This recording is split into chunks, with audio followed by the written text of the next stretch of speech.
هلا وهلا يا أصدقاء، شلونكم؟ إن شاء الله زينين. اليوم عندنا راحة المكان حلو، بدلت وطلعنا وهسه احنا بالطريق. شفت الثلج يجنن، تدرون بي أنا قد أحب الثلج، فمتحمسة نوصل لأن المكان اللي راح نروح له فيه ثلج وهيجي. هسه وصلنا لأول مكان وراح نصعد بهاي السيارات. لبسنا من هذا الجيس حتى ما نطين وهيجي، بس للأسف لسوء الحظ إنه أنا اليوم لابسة بنطلون أبيض، وعطول ما أنا بالسيارة خايفة على بنطلوني لا يتدمر. احنا ما قاعد نمشي وحدنا، اكو شخص قدامنا واحنا نمشي وراه. وقفنا يم هاي البحيرة، يعني احنا والسيارات اللي ويانا كلنا وقفنا هنا. هلا، انا هسه مدروة.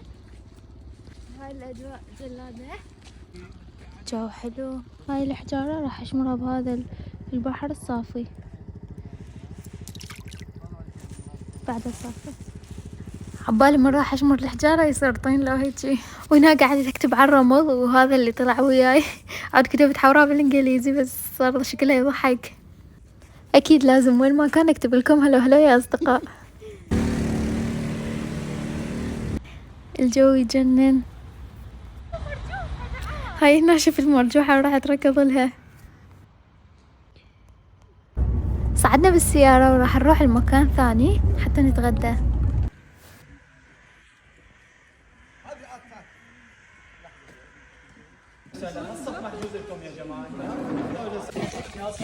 جينا هنا وراح نتغدى ويا هذا الفيو الحلو، غابات وهيجي تجنن. الاكل كان كلش طيب. اكيد شاي ويا هاي الاجواء لازم. المكان كلش هدوء، اصوات الطبيعة تجنن.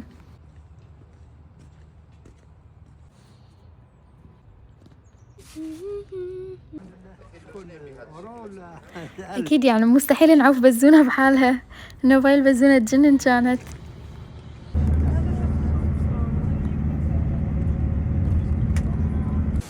بس شوفوا الجمال الثلج يخبل، هو اكثر شيء يعني كنت متحمسة له هو الثلج.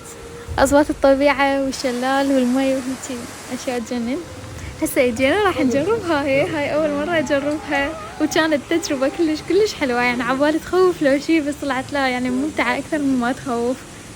وهاي هنا طريق الرجعة، يعني من رجعت مرة ثانية همين كلش حلوة.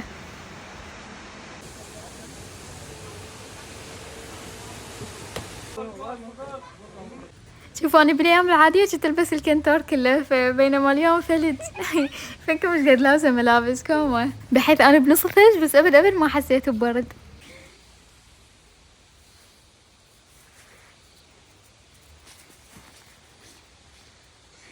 شفنا شخص مسوي هذا السنو مان رجل الثلج، وجيت أرد أخلي له عيون لو هيجي، بس خفت لا قاعد يتفلش حرامات، شعفناه ورحنا. وهنا عود هم جيت اكتب لكم بالثلج، جيت اكملها واكتب لكم هلا وهلا يا اصدقاء، بس هي الهلا وطلعت مجعوصة فما كملت الباقي.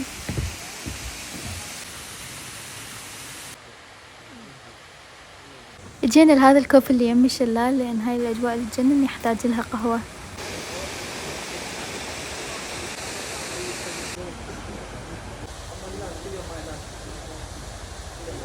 جينا المحل حلويات وقاعد يقدم لنا تيستات كانت كلش طيبات.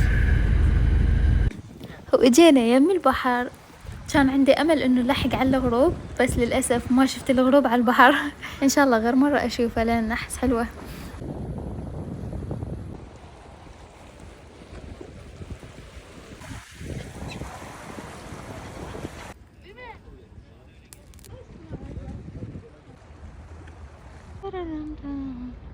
وراح نرجع للفندق. اليوم كان يوم يجنن حرفيا، احلى يوم لان فيه ثلج. فجينا تعشينا ورجعنا للفندق. باي باي.